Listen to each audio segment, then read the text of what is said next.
working hard. The one and only.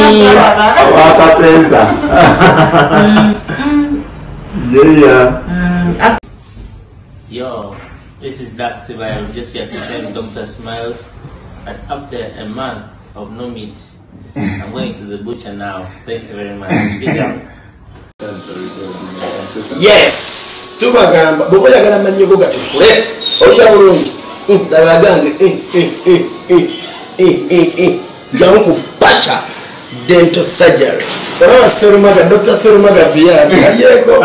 Amanye tugakoze, amanye gabika bulungi. Kati ekidabo teri kirala. Katukesinge na obudde bucha. Nenga lambe tukena kisinga, making sure timusoka kujja wano. Teri kukisingisa manyo gaega na gatukula obulungi bwegati. Ngalabo tegatukula. Pasha dental surgery. Beba chikola bero bogotondo si wala wano. Elugundi bagita kino kizimbe kirata. Kirabo complex. Pasha wobojja towakana. Ya.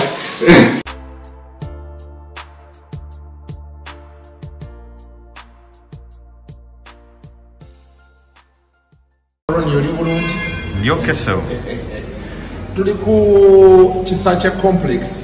Kisache complex abasinga mumanyiko racers. Racers eri wansi. But today tugenda kwogera mannyo abantu abawunya obumwa abayina ebinnyo bya yero ebinnyonnyo agannyo ebinnyo by'ente ebinnyo by'embwa. We have talked and here we are to Pasha Medical Chirabo complex. Chirabo complex. I don't know a doctor, but but this is Chirabo complex. Sorry. So it's Pasha dental wetuli runako walero. We are going to be talking teeth. So come with me. Baserebu mubeereko nnyo even nino omuntu obusiwasi. Baserebu mubeereko nnyo abantu tebali happy nammwe. Come let's go.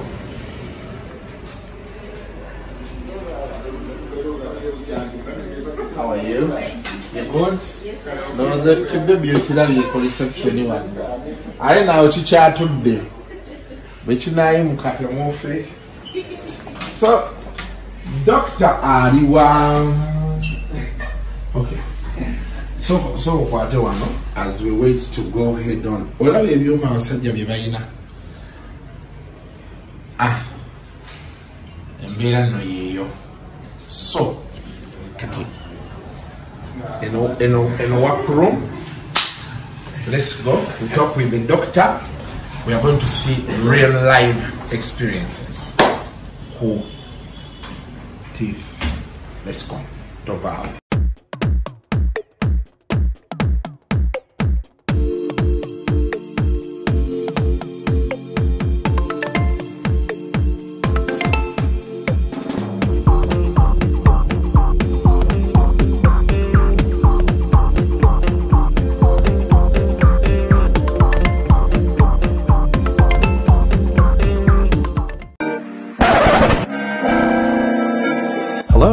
I am Dr. Smiles, a fully qualified dental practitioner bringing you dental service like oral examining, scaling and polishing, filling, braces, crown bridges, whitening, implants, extractions and more, to your home or workplace.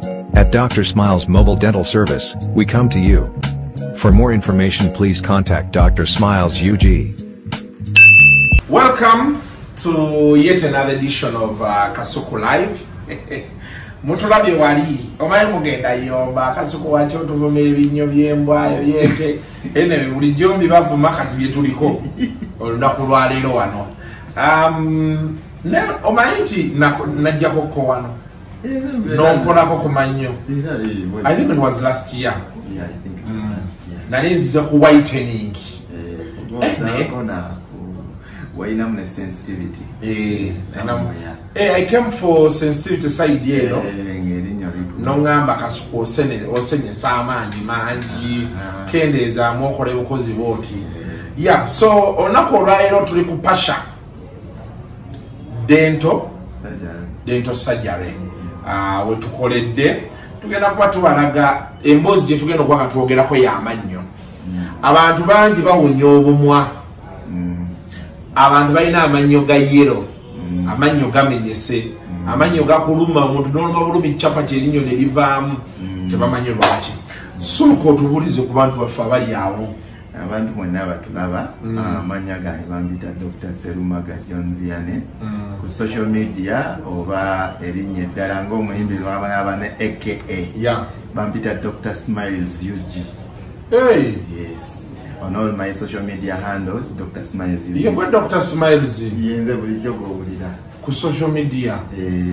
Wow. So social media is Dr. SmilesUg. Yes. Now, we are here to talk about teeth. For starters, what pushes you again into y'amannyo bino? It's a very complicated area. Yes. Ekyakukino okuyingira mu bintu by'amannyo bino, already obeera specialist. Teweetaaga bw'obeera omusawo w'amannyo okwatagana n'amannyo gokka, teweetaaga kubeera na kintu kirala ky'oyongerako, obeera specialist ku ekyo ekintu. Kyekimu ku byampuushinga okukola ekintu ky'amannyo n'ekirala. Ekyo kyajja after nga nyongedde okugakola. Essanyu omuntu lyafunanga amannyo go gatereezezza nga Smile ogitereezezza. Kikumotivatinga okwongera okukola ki? Okwongera okikola. So byeri ebitone ebiri awo nti omuntu essanyu lyafunanga omaze omutereeza amannyo nga gabadde disorganized gonna ne gaterera ne gadda mu line, oba nga abadde alina amannyo nga gali yellow n'ogafuula ga white. Ebyo part of it biyongera okumotivating okulaba nti na choosing the right step okubeera nga ndi musawo w'amannyo. Now let's delve into exactly what you do here. Omuntu ali eyo nga bw'otusomesa nga bw'otubuulira. What do you do?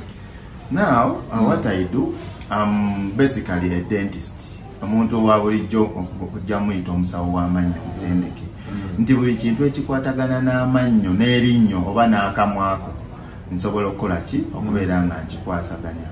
Kubanga bintu bingi naye nga specifically erinnyo. Kuba erinnyo liri associated n'ebintu ebirala ebiri mu kamwa, tissues, olulimi, bingi nnyo ebiri mu kamwa, naye erinnyo kwenzimbira ebirala ebiri mu kamwa. So ndi musawo w'amannyo mutendeke, nzijanjaba amannyo, nteekamu amannyo, buli kimu ekikwatagana n'amannyo.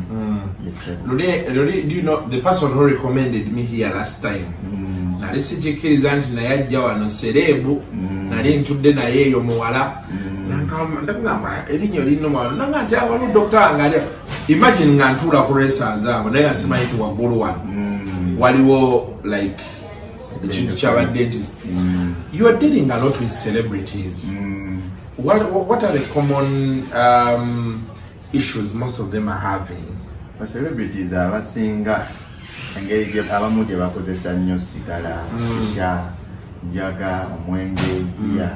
So bafuna nnyo ebizibu ku mannyo gaabwe. Bafuna nnyo, abamu bajja balina stains, abamu bajja balina sijjako, waliwo ebintu kale byotasobola kwogera ku celebrity naye nga gyebiri bibaayo.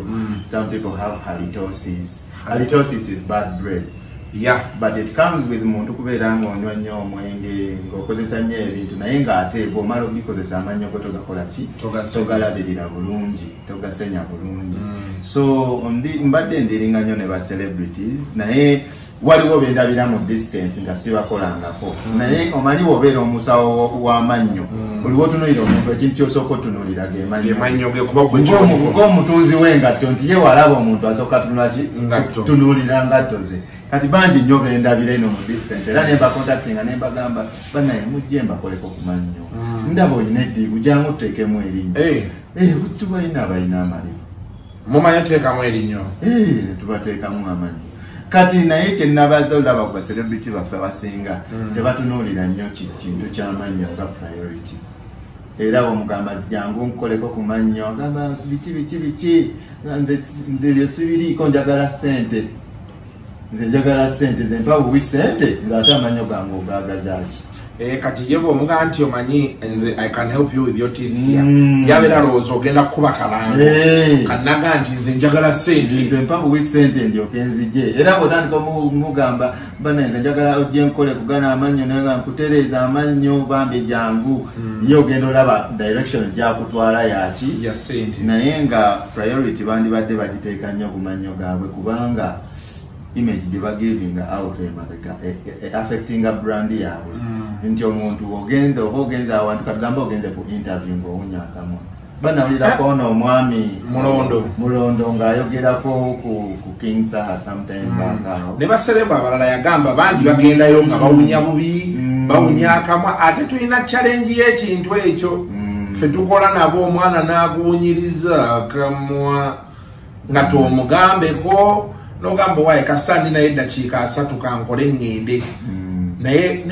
kyemyasitegera bo beera tebawulira nti bawunya Akamwa kati ekizibu abantu abasinga kye balina omuntu oyinza omugamba alina body order ninga yetagiwulira kubanga ennyindo ze zakola ki zakimanyira kyekyo kyekizibu n'omuntu kyokubeera nti awunya Akamwa obeera nga gwe wakimanyira kubanga ennyindo zo zikiwunyiriza every time kiringa omuntu bona agenda mukiri ekitundu ekiri awo ebugolobyawo awawunya obugenyawo kulinanga motive awo gwe ogendawo ng'oli mupya ogamba banaye wana wantu nga wawunya bubi naye omuntu osanga waliwo n'abasajja abasiikirawo obunyama awo wennyini waliwo n'abasajja abasiikirawo obunyama bonga balaba Smile kati nga bamanyirawo kiryoke kati n'omuntu awunyirira omuntu awunya Akamwa olina depending nnyo ku patinawo naddala abana abakiisinga olina patinawo mwekiisinga ate aba atya okubuulira naye bw'aba akwagala bajja kubuulira nti munnange akawowo akava mu kamwako si kalungi tugende omusawo w'amannya agoozeeko anti abasinga bagamba nti akatusenye but there's a situation I've seen ng'omuntu asenya bulungi you know because kenfunye omukisa naawe now some people are talking like one the type of toothbrush you use the type of toothpaste you use how you brush how long you brush how hard you brush kati maybe omuntu soko munyonyolemu awo mulala ali yalaba asoka ategere nti amannyo gayinamu ebikabo ebiti kati bw'oba okola bw'oti toothpaste ono okola bw'oti then maybe the rest basobola okujja wano kati ekisooka omuntu kyalina omumanya nga tetunagenda wantu walala wonna olina okuba nga amannyo googasenya ne obudde bwenjogerekeddeko ekino ekintu oyinza okuba ng'olina ebizibu bingi already nga ne bwenkugamba senya tewali kigenda kukola ki kukyuka naye ng'ekitandikirwako omuntu yenna olina okuba ng'osenya amannyo naye obudde buno bwenjogereddeko kino ekintu ekyandibadde ekisinga obukulu kugenda laba musawo kugenda laba musawo w'amannyo lwaki kuba omusawo w'amannyo azuula ebizibu by'obadde olina nabyo n'akuwabula bulungi n'akugamba nti kino ne kino ne kino obadde okikola bubi kino ne kino ne kino obadde okikola bubi kikyuseemu kati ekintu ekyokubiri omuntu kyalina okumanya akasenya alina kakozesa bbanga ki awo waliwo abavuga emyezi 6 kimanyi nti abantu bavugira ddala akasenya n'ogenda otunulira akasenya omuntu kakozesa nga bu bristols bwonna bwagira bwavaako nga tekakyalina mulimu gwe kakola naye ye asenya naye nga ye akyagenda mu maaso naki n'ako akasenya omuntu wandisaanye okukozesa akasenya akatlist omwezi gumu okyusa akasenya kalayisi si kyekintu ekyebbeeyi ennyo ate waliwo ne buno bu electric toothbrushes bugirako heads nyingi nti osobola okukyusa eno ng'ofuna empya n'oddako endala okitegeera enaku zi electric toothbrushes ezo ze ziriko tobonaabonana nungi kuba fasobola zikuwa ne guidelines engeri y'okukola ki y'okusenyaamu kyekirungi kyazo so we investing emu mu mannyo go mu health yo kati how long you use the toothbrush matters a lot ekyokusatu eddagala ly'amannyo kiri okozesa sijja kwogera brand kuba bw'oyogera brand bagamba eyo brand yamusasudde agyogereko eyo brand yajo naye ffe we twali mu dental school baatugamba nti eddagala erikyasinza okubeera eddungi nti eddagala eriri fluoridated eddagala eriri fluoridated eddagala eririmu fluoride fluoride yoyo ayamba okuarrestinga caries oba obutuli obuba butandikira ku mannyo akola topically nga wobeera n'ebizigo nti wobeera n'akatulututtu waneeno n'osiigawo ebizigo ogenda olaba nga akatulututtu kakoze eki kavuddewo kyovolayo tuba tugamba abantu okusenya amannyo tetubagamba kuyumunguzaamu n'amazzi kubanga tuba twagala eddagala eryo lirekeko ku mannyo bw'olirekako lisigala li actinga topically. You don't rinse. Yeah, you don't have to rinse with water. You just spit the foam out. And you go. Wow. Because when the eddagala lisigala ku mannyo liarrestinga bukeries obubadde butandikiriza. Njize kipya. Bosenya boti wandula buwanduzi toyisaamu mazzi nti yo rinsing naddala ekirongo ogenda okwebaka kubanga abantu abasinga tebasenya na kusenya ng'agenda kwebaka kyekyo kyembadde nzirako nti mirundi emeka gy'olina esenya omuntu olina senya mirundi 3 olunaku gy'olina kusenya 2 ng'omaze kulya kati ebiseera ebisinga abantu abasinga bajja kugamba nti emirundi 3 sijja gisobola kati awo wenkugambira tatusenya mirundi 2 kumakyango maze okulya breakfast n'ekirongo maze okulya ekyeggulo ogw'ekiro gwe gukyasinza okuba omukulu lwaki kuba ogenda mumala okulya emmere yeesule ku mannya paka ku makya wonaddamu okusenya kuba abantu abasinga bakeera ku makya nga talina kyeyakoze kyonna n'akola ki n'asenya naye ng'ate tekiba kituufu bw'oba wasenyezza ekiro n'ogenda okwebaka ozuukuka ne ku makya ng'amannyo g'owulira gali fresh tegalina buzibu kati nebootasenyezaawo n'osooka n'olya n'olyoka osenya kubanga buli wooleka emmere ku mannyo emmere eno gy'olese ku mannyo waliwo obuwuka okutinya obunyuukuli wetasobola laba namaaso gaffe babuyita bacteria bo bujja ne bukola ki ne bulya ku mmere eyo gwe gyoleseeko kati nga naye woolya emmere n'ogendako mu ttooyo bo bwe bulya emmere eno gye bulidde buzaala acid acid oyo yatandika okwonoona ekikuta ky'erinnyo ekyokunkulu kino kye tuyita enamel kati ebyo ebiseera ebisinga kati abantu bye batamanyi nti kati omakinga sure osenya omaze kulya kuba omuntu ajja kugamba naye mu budde bwa lanki nga sijja sobola kulya biki kati waliwo n'ekirala olidde biki ekyo kintu kikulu nnyo abantu abasinga baagala nnyo okusinakinga abantu abasinga baagala nnyo okulya ebintu ebiri sitiki migaati ebyo ebintu ebikwatira ku mannyo gwe birwako obuwuka ne bubiryako ate acid gwe buzaala abamungi kyova olaba osanga omuntu nga kumpi amannyo gonna galimu ebituli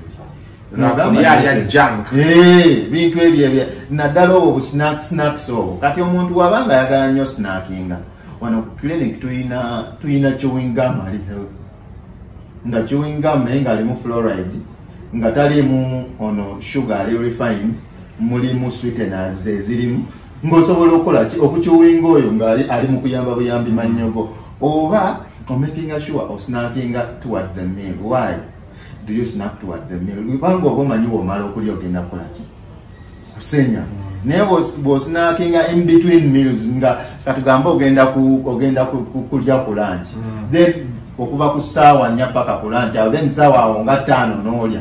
That means that snacks zigenda beera ku mannyogo all that time. Ate bacteria bwe ziziryako zizaala acid mungi kyobola abantu bwe batya abeera n'obutuli bungi nnyo ku mannyo.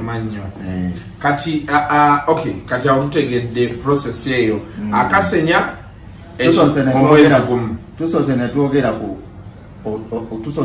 ku kasenya. Akasenya olina kakozesa at least 1 month. Ekyokubiri ne twogera ku toothpaste gokozesa ayina okubamu fluoride. So buli lwoyingira edduuka supermarket buuza tunula olabe fluoride bwebeerako. Ekyokusatu osenya ddi ideally gyandibadde emirundi emeka 3 naye tetusobola notenatinga makali nti babeera mukola 2 bw'osenya ku makya n'ekiro ng'ogenda okwebaka naye ate n'atugaa nti bw'oba osenya ne bw'otarinzinga senya wandula genda mu maaso. Kati ekirala ekyokuna kye ngenda okwongerako ze techniques z'okusenya. Bwe tugamba omuntu okusenya tetutegeeza nti bannaaye senya amannyo obule gakuulako. You have to be gentle on your gums and gentle on your teeth. Kubanga buli bw'oyongerako force ate kano akabo byakabeera ku linnyo obeera ng'akabambulako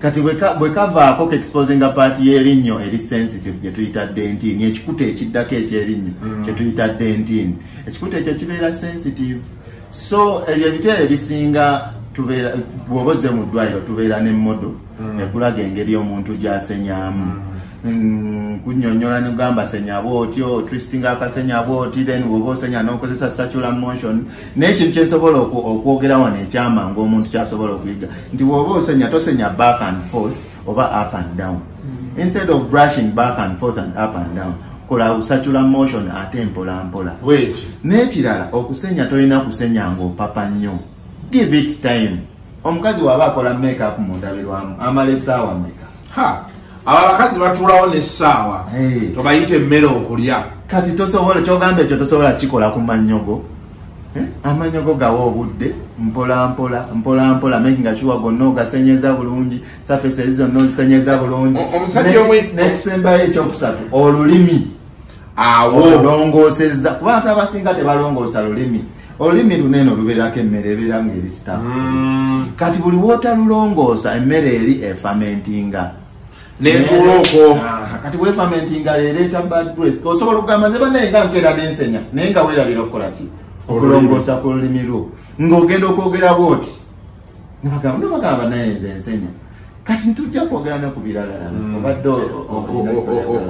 olulimi olumadde nyaga tulwogereko nnyo kuba abantu bangi tebasenya lulimi kutukula olulimi teweetaaga naddusenya nga bw'osenya amanyama olulimi is a soft tissue weetaaga ddwerako bwezinga omuntu ayera it's a sweeping motion noyisaako bwoti mpola nawe obirabanga ebintu bikoze eki bivudde kuwumala novaamu abantu abamu bino ebintu byetwogerako biri very important abantu abamu tebabimanyi ebintu ebimu bijja omwana yaŋŋamba nanga nti ideally teekako oluyimba werutandika neweruggwera etime gye wandibadde omala ng'osenya amanyi solafuneza 3.5 minutes nga you are brushing naye ffe abamu tetuweza na ddakiika owulira omusajja kumakya nga akedde kumakya abeera eri naye ng'omuwulira ngeri gy'asenyaamu so first of all babeera very hard on the gums and the teeth ekyokubiri tebasenya thoroughly kumakinga sure nti amannyo gonna gakoze eki gatukuta kale tulina gano amannyo kati amannyo ago agasembayo amagego ebiseera ebisinga omuntu aba tasobola kutuusayo bulungi kasenya naye kati awo kituzaayo emabegako kika kyakasenya kikaaki kyolina okukozesa akasenya akali ideal omuntu keyandikozesezza ke kasenya nga kayina akatwe katini nga katwesi ojo ogendereza ennyo zi electric toothbrush ezisinga zibeera n'akatwe katono akasenya akabeera n'akatwe katini kaba kasobola oku accessinga part enzino ezeewala zotasobola kabeera pointed kati then kati ekintu ekirala omuntu kyalina okukola olina okugenda omusawo w'amannyo ne bakwoza amannyogo at least emirundi 2 mu mwaka lwaki kuba ne obeera osenya bulungi otya waliwo areas gyosajja tuusaamu kasenya naddala muno amannyo mwe gagattira emmere yeewogomamu tojja sobola kukola ki tuusaamu kasenya so kibeera kirungi nnyo n'ogenda n'olongoosa in between amannyo we gakola ki omusawo ye n'agooza professionally kyetuyita mu lufuutifuuti scaling and polishing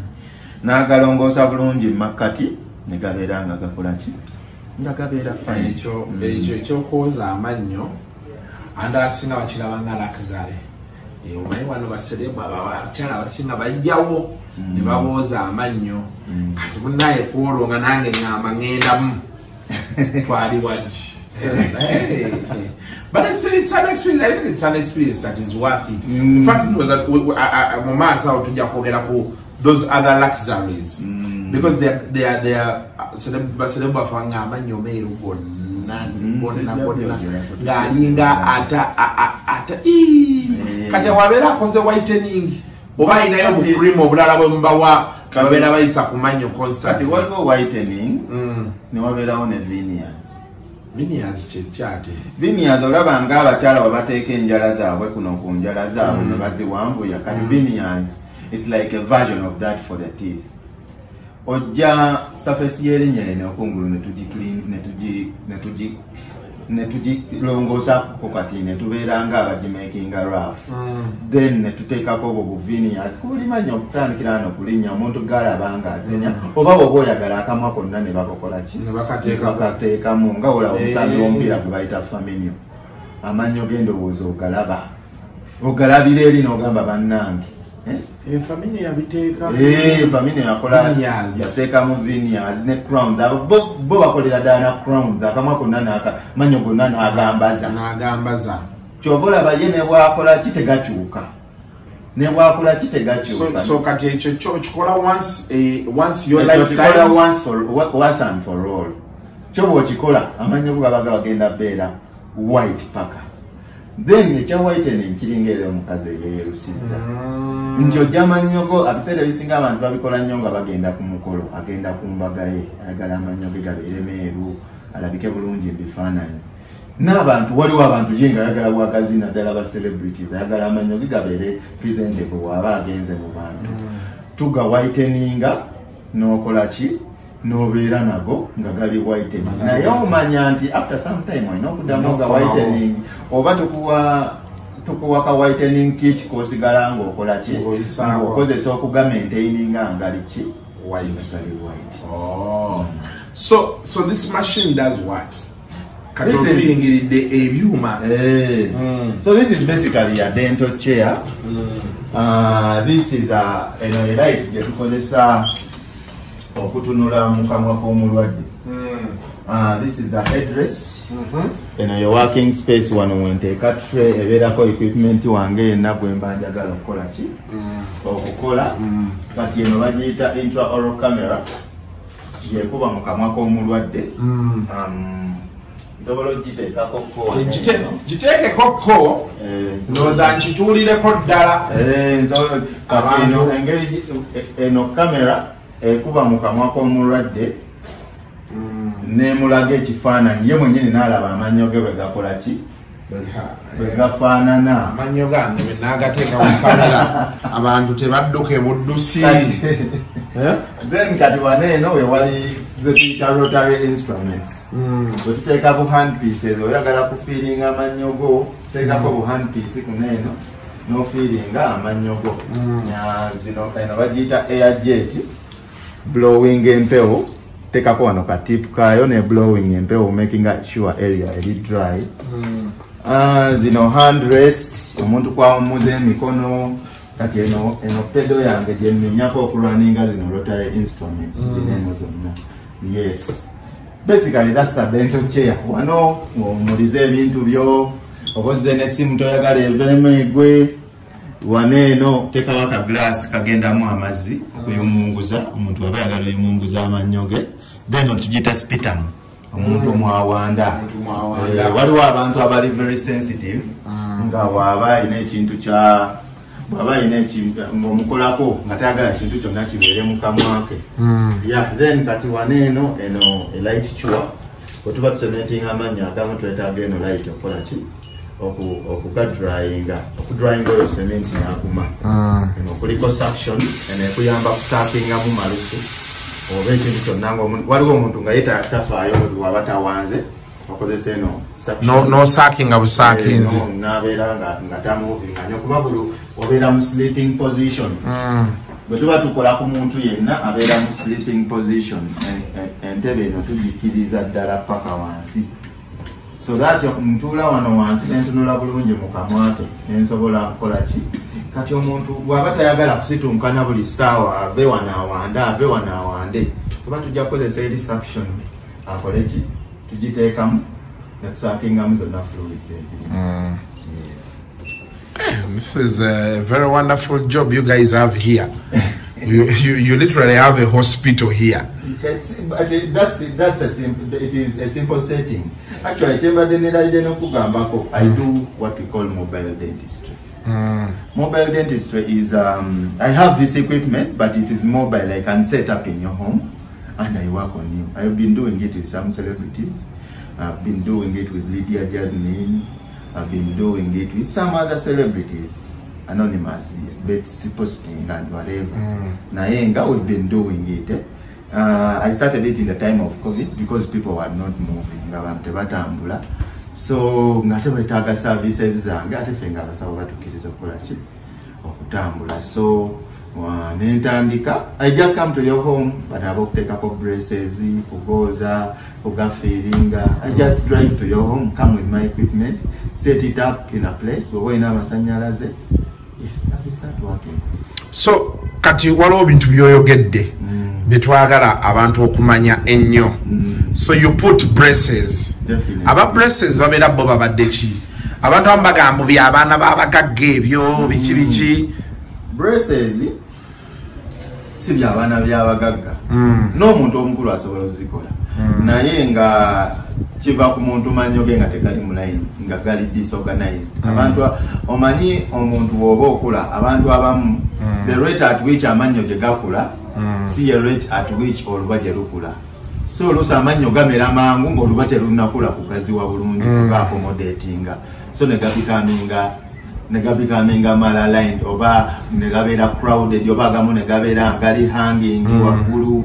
So kati braces gwe gomugaso gazo gasika amanya ago tezigateeka mu line nzigakomyawo. Kalate waliwo bana be bamu abalina engereka. Zeza abantu ze bayita engereka. Ebiseera ebimu abamu oba olina okugyamu amanya agamu okuyetinga space amala gatereere mu line. Ebiseera ebimu oba teweetaaga. Ebiseera ebimu waliwo equipment gwe tukozesa baziyita expanders teeka waggulu ne zigaziya olubasobola tusobola okwaccommodatinga amanya. Then ebintu ebirala bye tukola twoza amannyo tugafiiringa. Ogafiiringa kati awo abeera abadde kigwofiiringa. Agafiiringa omuntu ayinza kiri kye nagambye nti amannyo gajjamu ebituli.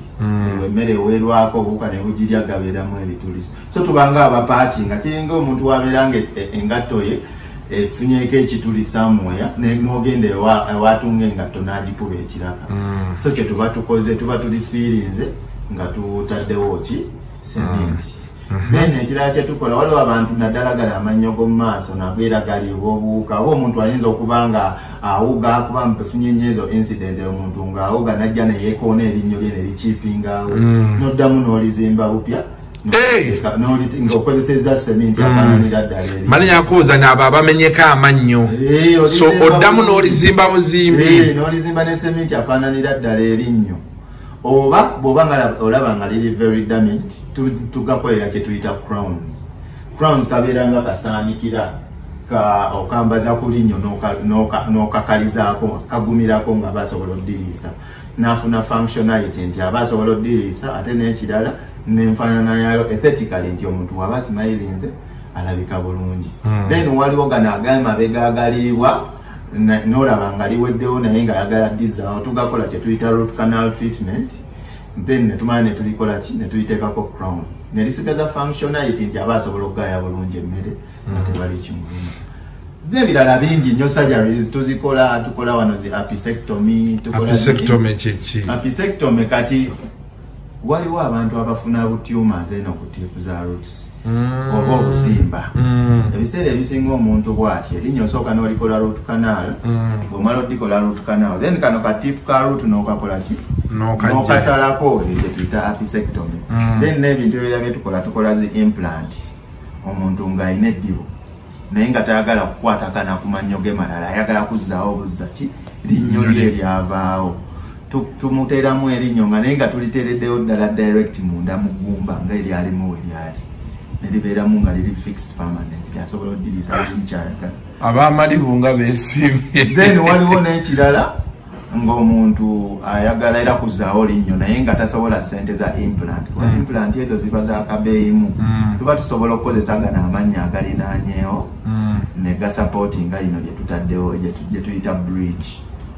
Tugiyita bridge. Then waliwo ne cases endala ng'omuntu ayinawo eddibu naye nga tasobola na za bridge tasobola na za implant tumukolera kye tuyita denture. Denture ge gano amannyo nsuubire wali ogalabyeko omuntu gayambala obwambazi.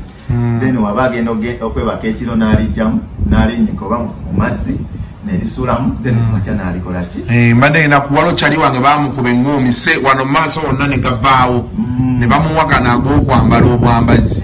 Anti kati bwe bandimugambye omuteekamu implant oba bridge yandibadde takola ki tebakisobola naye basobola okuteeramu ago n'ogira ng'oyambala nga maintaininga space eyo kuba buli muntu bw'ojjamu erinnya amannyo ga driftinga ojje weegendeze ng'omuntu abadde n'eddibu wano eno over time ogenda olaba nga akagasigabwa akakolaki kakendeera nga wakafuuse ng'ate kazigo ate nga kirabika weird so ebiseera ebisinga omuntu bw'abazze nga talina sente zakiri ekyamaanyi tumuteeramu ago ag'okwambala n'ayambala ago n'abeera bulungi for the time being nga bwanoonya sente zijja nezidigira nafuna sente ez'ekintu ekirungi kyayagala ekitamutawanyi kubanga nag'okwambala galiko emirimu galimu okugajjamu galimu okugazzaamu ate bw'oba ogooza tokozesa ddagala ly'amannyo okozesa sabbuuni ono wa bulijjo nogakuta ng'ayoza ebintu nomala nokola ki n'oganyika mu mazzi then ku makya n'ogajjamu n'ogambala gasobola n'okugwako oyinza okugajjamu n'ogateeka samwera n'ogerabirawo bibaddewo incidents ezo nnyingi nnyo naye nga omuntu buli muntu amutwalira mu kiti kyajjiddemu because we are here to serve fe abasawo tuliwo okukola ki kuyamba buli muntu omuyamba mu ttuluba lye wazze so mwina the richest option ne definitely n'endala tonna tukuyamba namwenna nga tubayambye wow it's nice catching up with you lwakuba nti omaze nodde eyo kati nga tetulina bwe tutuulawo babiri but I think it's one of those experiences abantu bafunye nnyo issues n'amannyo and not so many solutions anyway it's the good thing with having ebintu bino nga YouTube ne content ono bwati wakati waliwo abajja abategedde nti I've been doing these interviews on YouTube for a while, but I've realized these things actually reach out to people more than even being on TV.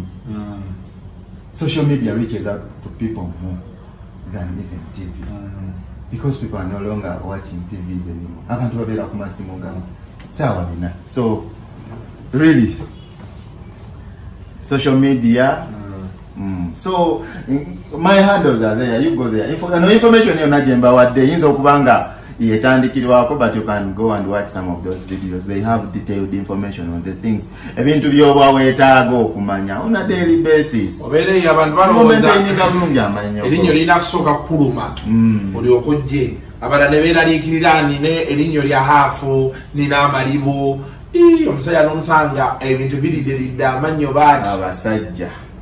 Abasajja tebafa kumanya abakazi bafa kumanya naye abasajja omusajja nze ntambula nnyo n'ababoda n'omulanga n'amalibu buli wamu naye nga tekimuyita kinaamu wadde obuzibu ng'alyoke n'amalibu ge abayimbi tubalina nga balina amalibu ng'alina amalibu yenna naye ng'ayimba alina ssente naye nga takola ki tafa kumannyo ge okitegeera so bannange ignorance ekintu ekyo mmwe ng'abayimbi ng'abo abantu bonna abali prominent mu society mmwe abalina okupushinga information etuuke ku bantu ba wansi ate n'endabikayo kuba olina okusooka n'okyusa engeri gy'olabikamu nga tonnaba kuvayo tuyimbira music mulungi ogaye nti abantu nga tebanjagala nti oyo weebinnyo oyo weebiribulibu. By the way, even talking about that, I even worked on Robert Abasti. If you get to see him, yaina overjet amanyoge gayitamuko bojjo mwetegerezeko jala amanyoge gakyuka because I worked on him before.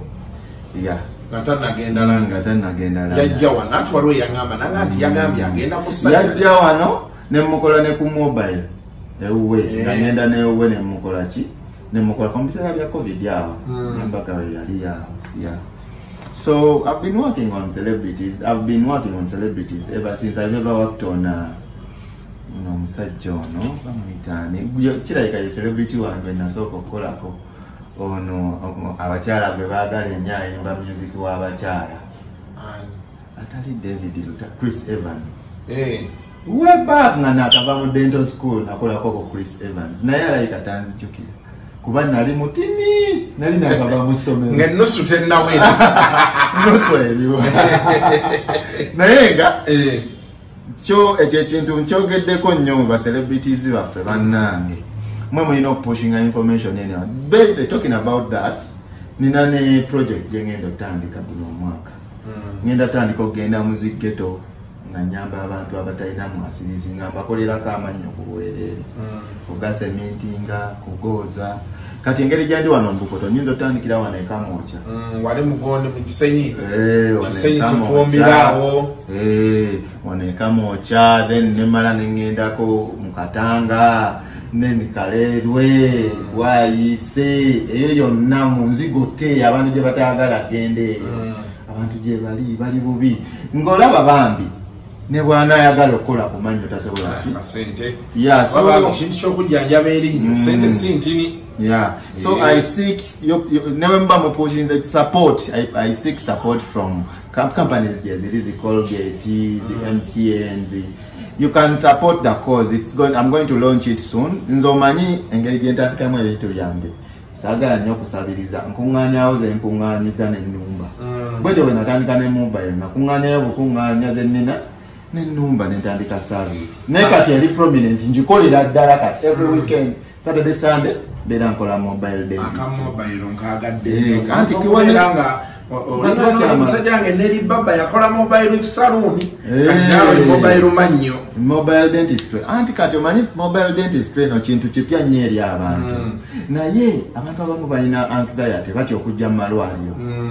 Omanyi ng'ogenze mulage engeri gy'owuliramu eddagala lye libaliwunya. Just that ekyo kyokka. Mulamu alwalirayo. Just ekyo kyokka kikuwa anxiety n'ogamba bannange. So kati oli ogenda n'omukolerako ewuwe private le n'omuwa obudde bwe ate waliwo n'abantu abamu ba prominent figures nga tayagala nnyo byakerere ogenda ewuwe n'omukolako mwezi gumu ebiri n'oba nga oli persistent n'atereera nekiva mu ddiiro okusinga lwabanga ajja wano ne bamukuba ebifaananyi ne bamujeregajerega nga tebabyagala ate mmwe bakasuku mmwe obwagala ebyononese byetusinga. Anyway, enamba ya Pasha Dental Surgery ndaba we yange specifically kubanga naye ne ya Pasha era mwagirabye wali eringa gweziri awo bw'oba oyagala okukola appointment naye nja kuweezange 0775987226 mu luzungu mu Luganda 0775987226 eya Airtel 0702503096 mu Luganda 07025396 handles zange zonna Dr. SmilesUg ku Facebook, Twitter, Instagram. Ku Facebook Dr. Serumaga John Vianney naye in brackets Dr. SmilesUg. Ku YouTube same Dr. SmilesUg. Twitter Dr. SmilesUg. Instagram Dr. SmilesUg. Snapchat buli wamu wendi ne ku TikTok nayo Dr. SmilesUg. Kade ku TikTok oba TikTok omanyi kyenkola nange ng'omuntu bamanyi nti nsobola okukola mwakolako challenge awo eyabulungi abalungi buno nze nsobola okuteekayo amannyo gange awo ne nteekayo akalimba akabulungi buno nga bukulaga before and after. And you educate people osobola okubeeducate nange mwenyini oluusi mbeera mu vibe ng'omuziki gunkutte nenkola ki nenkola ki nenyumirwamu nenkasuulayo because you become relatable. Yeah, like comfortable with you. But Doctor Abedda very very professional. Never one of said was on that engaging nyamba demo mutogama. You're a doctor, but you be relatable to people. Omuntu asobola okweya ya joli bwalabanga easy to approach the patient bange byenkola ko wane no barasta abo barasta bani banya abantu abajja nezi dreads because they be comfortable with me. They're like he's one of us. I see. Banda byenga nange ndi mu challenge nange nkola ki okumenyeka. So but I just want to to create that image where a doctor is relatable. A doctor doesn't have to be stiff and rigid. Nange omuntu natuke omusawo nagamba banaye ntandikira wano so that is why I'm like that. omuntu azaala nakuwulira ayinza n'omugamba owulira obulumi n'agamba nedda sibuwulira naye nga obulumi bwawulira ng'engeri gy'omubuuzizzaamu agandooza addako kunkuba loyi. So anyway, that's been our discussion with Dr. SmilesUg. Akolera wano ku Kirabo Complex. Yes. Bukoto ku 2nd floor. Room 223. Room 223. Ojja okubeera ng'omusanga ennamba ze ojja kuziraba nga ziyitawo wano nga bwazituwadde. Ojja okyuse ku kyamannyo bubbe by'obuli ne ku mobile kwennyini onkubira okubizika simu no booking appointment Saturday ne Tuesday evenings mbeera mu mobile. No booking appointment. See booking nyingi za mobile booking appointment nga bbiri because I want to give my patients their time. Okay. Until next time, mubeere bulungi mwera.